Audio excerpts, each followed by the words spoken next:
sign, Aquarius, Gemini, Libra. Tignan po natin na ba ang inyong gabay kapalaran ngayon. Okay, so air sign, meron tayong fearless. Knight of Wands. Parang wala kayong kinakatakutan ngayon. No? Kumbaga parang buo na yung loob mo, sumugal ka na eh. So parang kailangan maipanalo mo yung bagay na sinugal mo. Parang yun yung nakikita ko rito. Okay, so meron tayo guys, 4 of Cups. Okay, the Lover. So, alam nyo, air sign patungkol to sa love life mo. Sabihin na natin hindi ganon kaayos yung connection nyo ng person mo kasi may ups and down talaga. Kumbaga, meron kayong matinding pinagdadaanan.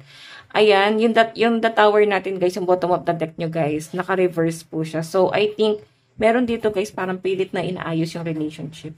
Okay, inaayos nyo or maaaring, kung okay naman kayo, pwedeng sa ibang bagay, baka meron kayo guys problema na mas guys alarming at yun yung parang pinagtutunan ng pansin ng mga air sign. Yung iba naman dito guys siguro na, parang natatakot na baka mag-fail. Siguro ayan lumalaban kayo ng person mo. Pressure kayo guys sa kung anong meron kayo ngayon ng person mo. Nape-pressure ka sa pinagdadaanan nyo ng person mo. Okay? Sa pinapakita sa akin dito guys, parang sumugal kayo eh. Siguro parehas ba kayo nasa abroad or nagplano ba kayo mag-business? Kung ano man to guys na isinugal nyo, nandun yung takot na parang hindi kayo sure sa kung ano yung pinasok nyo.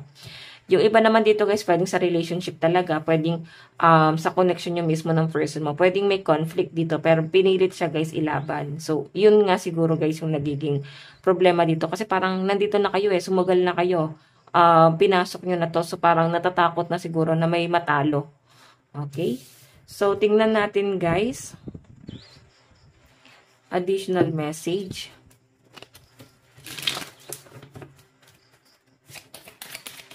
Air sign.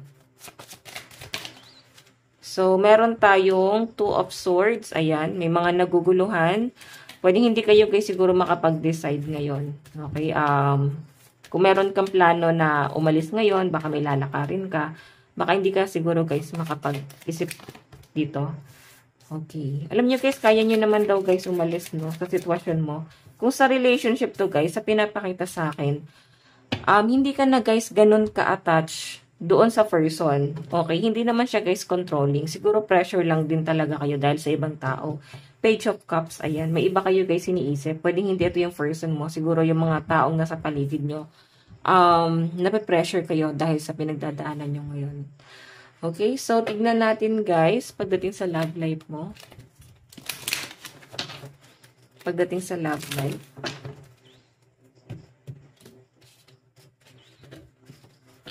Sa love life po ni air sign. Meron po tayong step up and lead. So guys, pagdating sa love life mo, meron talagang sinasabi na kaya ko to, kaya natin to. Parang ganon, no? Parang merong isa sa inyo guys na napaka-strong na personality.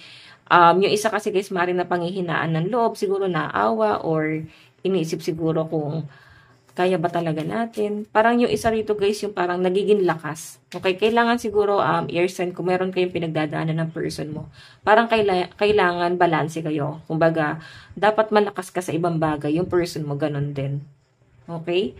Para hindi kayo guys makapil parehas ng pressure.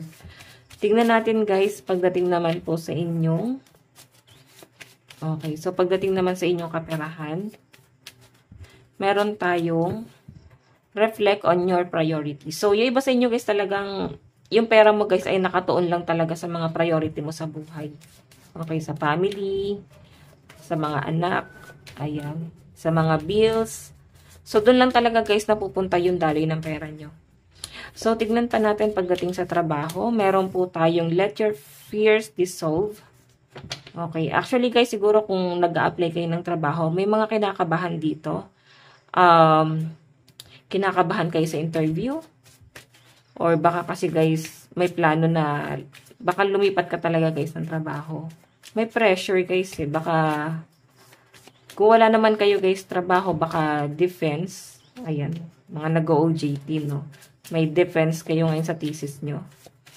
So basta guys may na-feel ako dito na pressure kayo ngayon kung sa trabaho mo to or pwede sa part-time mo. Tingnan natin pagdating naman sa inyong. Okay, pagdating naman po sa inyong pamilya, ay wala na tayong friend, no? So, family na lang. Meron tayong light, ano? So, actually, air sign, nakakatuwa kasi naiisip mo na ngayon na mag-focus sa family mo. Ayan, naliliwanagan ka na dito na parang sila talaga yung mas mahalaga sa inyo, guys. Okay? So, tignan po natin. Ayan. So, guys, ito ha, possible na kadil mo is Capricorn, Aquarius, Cancer, and Leo. Love life mo. Meron tayong very soon. Ayan, maaaring iba sa inyo, sa mga single dito, wag daw kayo guys magmadali, no? Kasi darating na, malapit na. Okay? Parating na yung para sa inyo. Sa mga in relationship naman dito guys, ayan, kung meron kayo parehas goal sa buhay, ayan, hindi siya guys madaling makukuha, no? Talagang matcha-challenge daw muna kayo. Meron po tayong soulmate. Ayan, mukhang soulmate mo yung person mo. Struggle kayo guys pag magkalayo sa pinapakita sa akin. Okay, so advice. Meron po tayong chanting. So ito guys yung para bang pag may meditate, ayan. Siguro kailangan nyo guys ng meditation or pahinga. Isip kayo guys ng para mag-isip lang kayo ng mga bagay na magaganda. Yun lang guys yung pagtutunan mo ng pansin. Huwag may mga negative. So guys, ang lucky number mo is 8 and 53. Ito lang po ang inyong reading. Maraming salamat po. Bye-bye po.